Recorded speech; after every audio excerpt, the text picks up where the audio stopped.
Hello everyone and welcome to the first of 4 videos about Project Cars and my road to, during and after the Ginetta X eSports Cup. So the idea behind this set of videos is to give you an idea about how I prepared for a competition on a game that I didn't really know, for a competition I didn't know about until the week I did the Alton Park endurance race on Project Cars. And I've done something similar for GT Academy with my Road to GT Academy series, but obviously I knew GT Academy was coming. And it was about how, on that series, it's about how to focus on how to improve. So, you know, perfecting driving techniques, braking, accelerating and stuff like that. I'm not going to go into that sort of detail in this set of videos, but what it's going to involve is actually how I prepared for it, a little bit on how I improved, and also the analysis of it, because yes, okay, you can do a lap or do a race, but how do you look at that and go, well, how can I improve for next time? So this video should not only help you Project Cars, but it'll also help you on any racing series, for any race and any time trial on any system. So, you know, it might be worth a watch.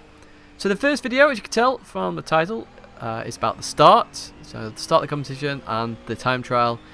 And there'll be video footage playing in the background of the competition, and then obviously the video clips will relate to what I'm speaking about at the time, and there'll also be a bit of information going on. So a bit of background initially.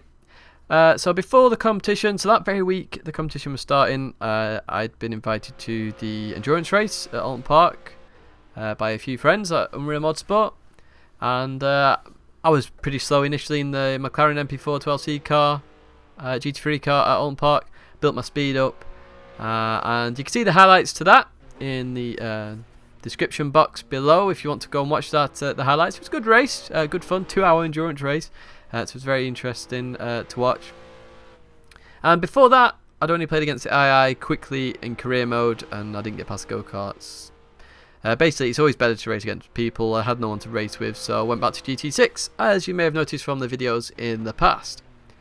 Now, luckily for me, on that week it was starting, I was off work. I was also off work on the Monday after as well, so I had the full time frame to actually have a really good go at this competition. So I decided to go for it after the race.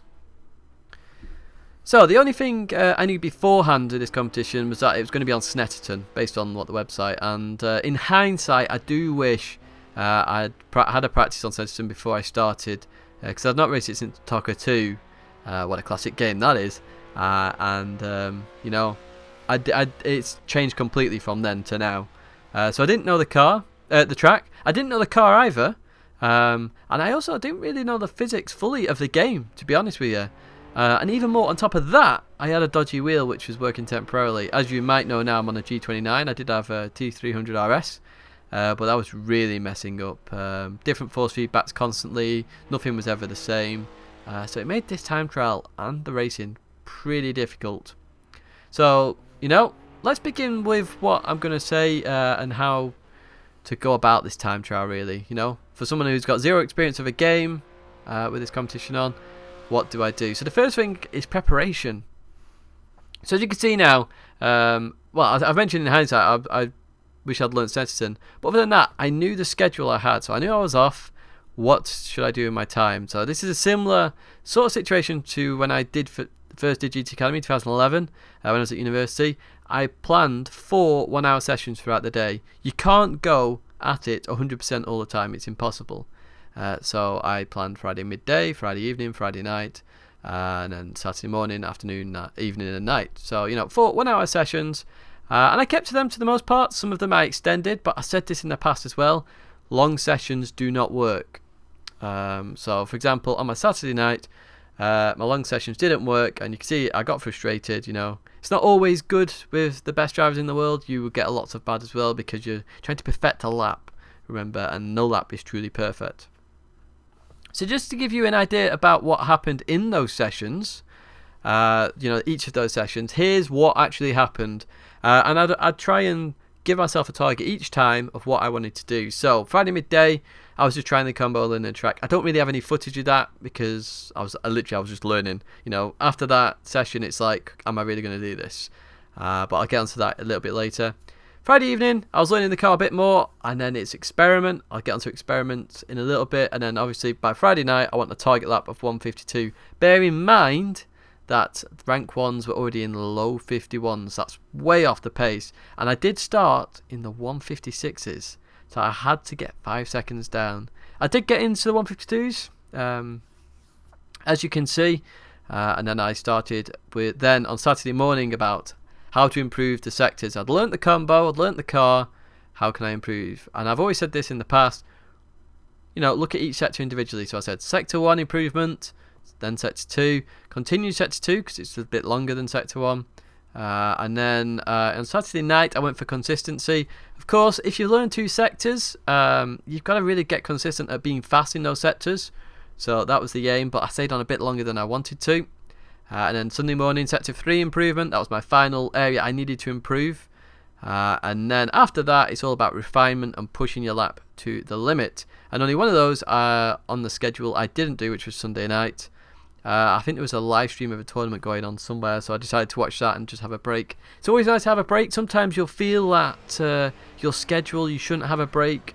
But sometimes a good sleep, you know, just staying away from it a little bit will just give you fresh eyes, fresh mind. Go at it again. As I found out on Monday morning, bam, went on it, and I was improving constantly. Straight into the 151.2s, into the 0.1s, qualified. So the afternoon and night session on Monday, they were there just to try and get in, because obviously I wasn't as worried about not qualifying, but I didn't improve. So there you go. So as you saw there from that schedule, my aim is not actually to get the best lap straight away. It's literally to learn, and I mentioned experiment and things like that, and that's what I'm going to go into now, which is experimenting. So I mentioned on the Friday evening about, you know, well, if you've learnt the car, learnt the track, what can you do to improve your time? I'm in the 153s, 154s, and as you'll see as I post these lap video clips behind, my lines, my braking, my acceleration, my gear changes even all slightly change. So some things will work, some things won't work. So where on Saturday I went for consistency. It's consistency, and then you go back to experimenting again. So to give you an example of how to experiment, in sector 2, before you get onto the straight, you've got the right hander, which is a bit of a weird one to take. Now initially when I started that, I would brake, drop to second gear, balance the throttle, go through, try and exit cleanly. It's not fast, wasn't working, got to experiment with a much better line here. I'm losing so much time. What do? So I try different lines. I try different gears, different braking techniques, and also see what parts of the track do. So for example, a curb. If I go too far over the curb, in this case, the car starts to spin out. If I just touch the curb actually grabs the car in and allows me to turn a little bit more. Now I know that, I can use that. So after experimenting with this car, I came up with several answers, and I continued to learn, and obviously I pushed to the limit in the end to get my fastest lap. So the solution was, I started the corner, so I came out the corner in 3rd gear. Potentially if I missed the line going into the corner, I'd drop to 2nd gear to get a bit more turning. If I was in 3rd gear and went into the corner and touched the curb, that would be great, and I didn't brake, and I also changed my line, so I used the grass a little bit, came across. So as long as I don't brake on the grass, the car stays smooth, I can turn in. If I clip the curb, that's perfect, that's the bang on line. I can exit in 3rd gear and fly away because it's a safe exit. And that's the sort of experimenting you got to do. You got to practice all different stuff. You're braking, do I brake 100% here, do I brake at 50%, and stuff like that.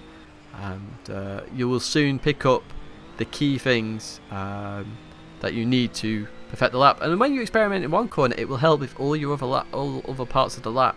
So then you can go, well, actually I can use the curb here and here and here to try and move around the corner a little bit. Or you could say, well, the curb's too risky to use here because I have more chance of spinning. You know, experimenting is really key, especially if you've never played a game before. So like Project Cars, I was very new to this. I've got to learn absolutely everything as quick as I can. So make sure you do experiment. Now the final tip, and it's a bit of a weird one, is dedication. Now I've seen people who have been dedicated to GT Academy, for example, and just missed out. But I know that's gutting. I could totally get that, but you've got to keep at it, irrespective of that, and then come back next year even stronger. So you see by the schedule, it's quite a lot. It's 100% dedication I needed to qualify for this tournament. And as I said, I stuck to the schedule. I went over slightly on some. I studied any ghosts that I could get an idea from. So you've got to get ideas, you've got to be dedicated, and if you dedicate your time, your patience, and dedicate your time to study the lap a lot, you know, results will start to come. So sometimes you won't qualify, sometimes you will, but you've got to dedicate yourself to the competition. And that's it really. So the three things, obviously: prepare, experiment, and dedicate.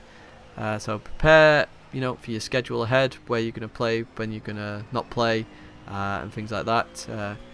Experiment, new techniques, different lines, different ways to take a corner, and also then make sure you are dedicated to the competition. So I hope you've enjoyed this video of some of the things I did to try and qualify for the finals, and I did, of course. So I came 10th, which isn't bad really on a game I didn't know. And the next video I will look at how I went about preparing for races when I didn't have anyone to train with. So I'm about to face 15 top drivers in Project Cars, some of them professional racing drivers, some of them in teams. How I went about preparing for those, and also what I was expecting from them. So again, I hope you've enjoyed this video, and if you've got any constructive criticism, do leave it below. Otherwise, I will see you in the next video.